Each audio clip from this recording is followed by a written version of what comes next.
We are making Japanese cheesecake today. This cheesecake is made famous in North America by Uncle Tetsu from a number of years back.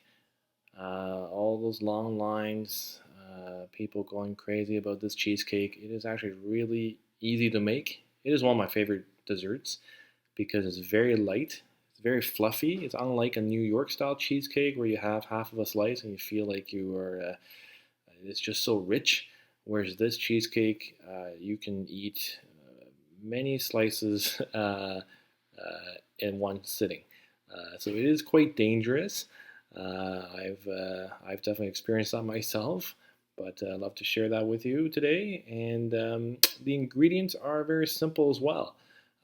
Basically, just a regular cream cheese, butter, cream, eggs, flour, cornstarch, sugar, lemon juice, and just a splash of white vinegar. So all relatively simple ingredients that you probably have around your house.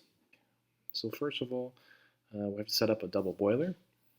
Then we put in one block of cream cheese, 250 grams, a quarter cup of unsalted butter, and half of a cup of cream.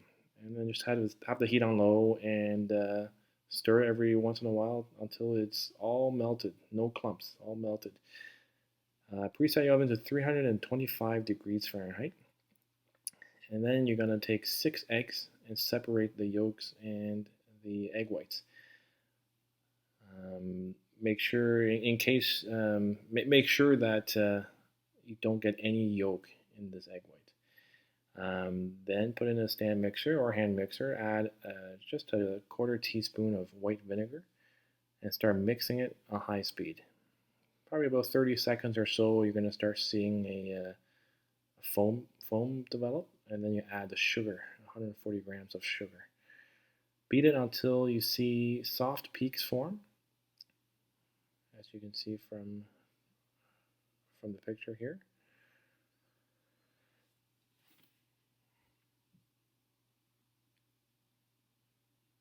And then back to that original cheese mixture, we're going to add all the egg yolks in there and mix it in. Then we'll have 60 grams of all-purpose flour and 20 grams of cornstarch.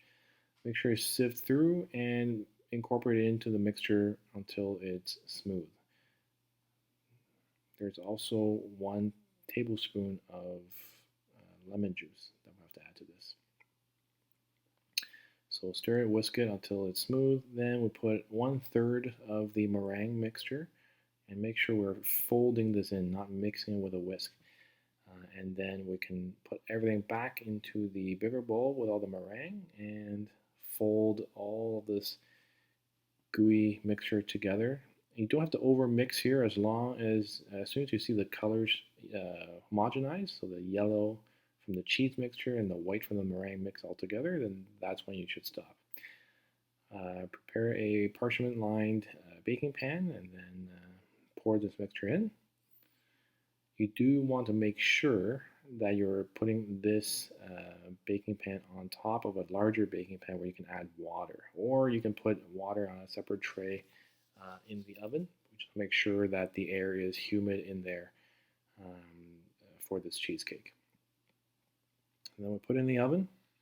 It's going to sit there for just about an hour. You'll see it rise up quite significantly. And it's a very soft and jiggly texture. The way you can check this is stick a toothpick in the center, and as long as it comes out clean, then you know that this is good to go.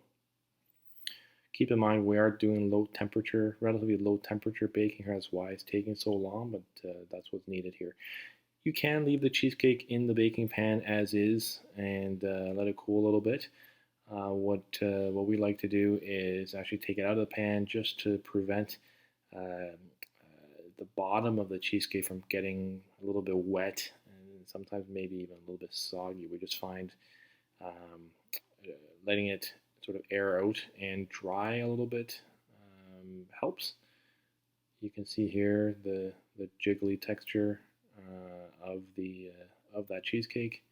Again, really fluffy, not thick, and light is the key to this cheesecake.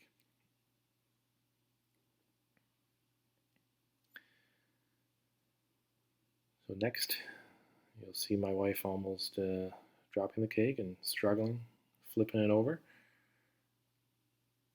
Um, yeah, so you do see a little bit of cracks on top. It will that when it cools, it will sort of settle back down. But I personally like it actually cooled in the fridge before you eat it. But personal preference, give it a shot.